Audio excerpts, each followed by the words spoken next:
ازيكم يا بنات؟ عاملين ايه؟ يا رب تكونوا بخير وصحة وسعادة.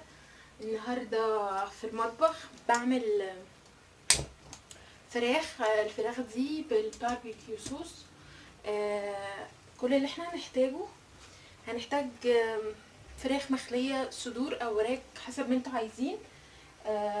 وهنحتاج الباربيكيو صوص اللي هو ده بيتباع في اي سوبر ماركت. وهنحتاج زعتر، وهنحتاج ملح وفلفل. لو انتي شايله الفراخ دي مش متبله هتحتاجي ملح وفلفل والزعتر زي ما قلنا وبودره ثوم.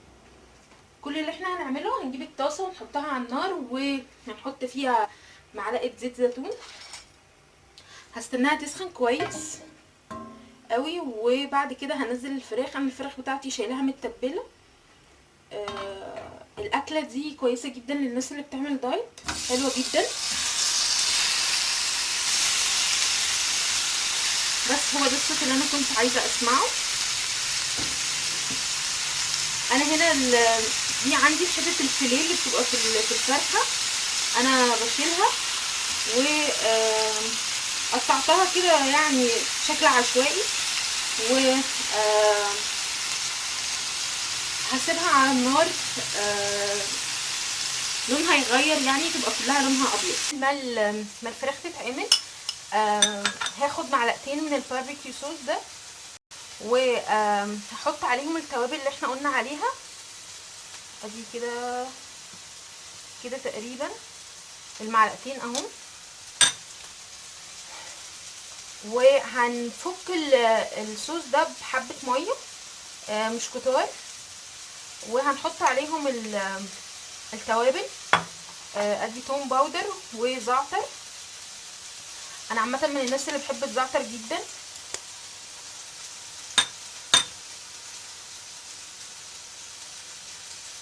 بس كده. الاكله دي كويسه جدا للناس اللي بتعمل دايت، حلوه قوي. مفيهاش سعرات حراريه. انا بعملها مع الرز الابيض والخضار سوتيه. هنا مش هحط يعني، خلينا نحط الناحيه التانية. البصل سوري الثوم الباودر ده هنحط منه نص معلقه صغيره. هو نفسيا بس وتاكلوها مش فيها اي سعرات حراريه عاليه، كويسه جدا ومفيده بصراحه. مفيهاش اي حاجه مضره. انا هاخد منه احسن اضمن لي بمعلقه. ادي كده نص معلقه، وهحط ميه عشان خاطر افك بيها الصوص ده.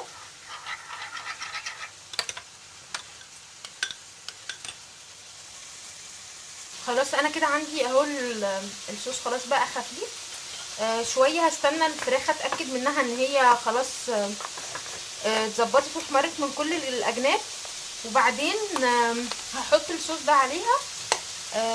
انا ظابطه الملح والفلفل بتاعها من وانا متبلاها، فمش هحتاج ان انا احط لها فلفل وملح تاني. وهوريكم بقى الخطوه الجايه هنعمل ايه. الفراخ وصلت للمنظر اللي انا عايزاه.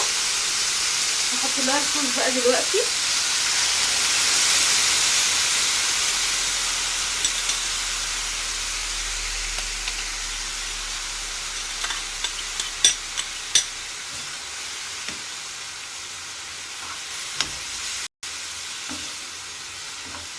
وهوطي عليها النار خالص واسيبها تستوي براحتها.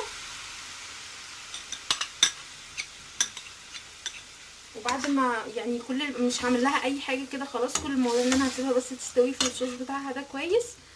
و هرجع لكم بعد ما اخلص اوريكم الشكل النهائي بتاعها ايه. ادي الشكل النهائي للطبق.